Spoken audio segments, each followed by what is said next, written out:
En 2002, on revient, et parmi les nouveaux donateurs, si j'ose dire, de ce système quand même étonnant, Abdoulaye Wade, le président, et Laurent Gbagbo, beaucoup plus étonnant, président de gauche.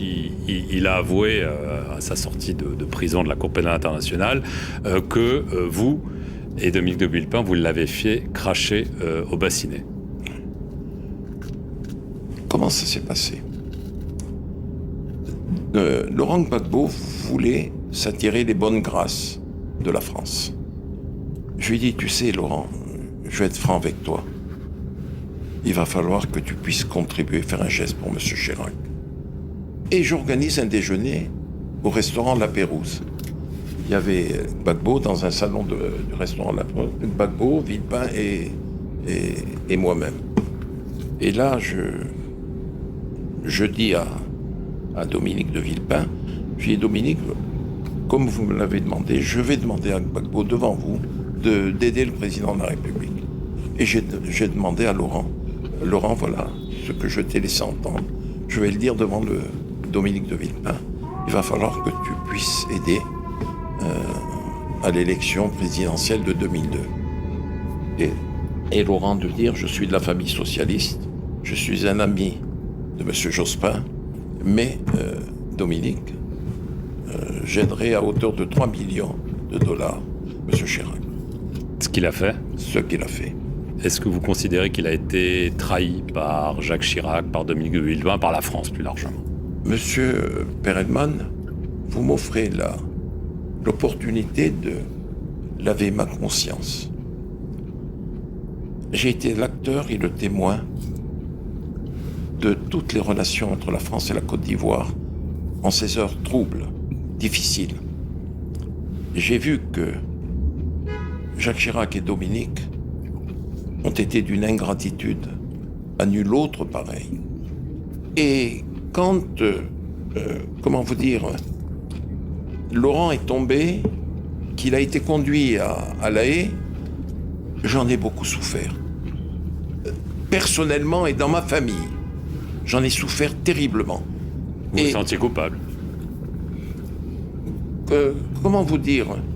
Oui. Complice. D'une trahison ? D'une trahison. Mais j'étais contre cela. Les derniers moments de la présidence de Gbagbo, je les ai vécus avec Nicolas Sarkozy. Et là, les choses se sont compliquées. Les élections sont là. Et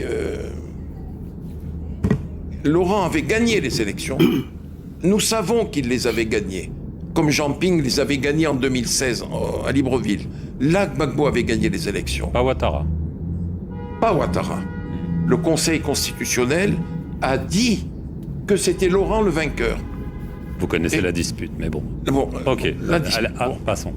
Et le président Sarkozy me fait venir à l'Élysée et il me dit, il va falloir que tu appelles ton ami Gbagbo et que tu lui dises d'accepter de partir. Il aura un statut d'ancien chef d'État, 30 millions CFA, voiture, escorte, et s'il veut, comme il est professeur d'histoire, on lui trouvera une chaire, il pourra se déplacer à travers le monde. Je lui dis, il n'y a pas de problème. Il me dit, va dans le bureau de Claude et tu appelles Gbagbo. J'ai appelé Laurent. L'aide de camp, le colonel, me l'a passé. Laurent Gbagbo me dit, alors Bob, comment va ? Je lui dis, Laurent, ça fait des années qu'on se connaît. Je te passe un message du président Sarkozy. Je suis dans le bureau de Claude Guéant. Il te demande ceci, cela. Ce que je viens de dire. Il m'a dit, tu diras à ton ami Sarkozy que je serai son Mugabe. Bob, je t'ai assez entendu. Et il a raccroché. Et je suis allé dire à Sarkozy. Il me dit, alors, comment ça s'est passé ? Je lui dis, bon, voilà comment ça s'est passé. J'en suis malheureux. Il a bondi de son fauteuil. Il dit, puisque c'est ça, je vais le vitrifier. Vitrifier. Vitrifier. Je lui dis, Nicolas, s'il te plaît, le Conseil constitutionnel a déclaré qu'il avait été élu. Il a dit, je vais le vitrifier, j'ai un mandat, et je vais le faire. Et le lendemain ou le surlendemain, Laurent était tombé, conduit comme nous l'avons vu et su à La Haye.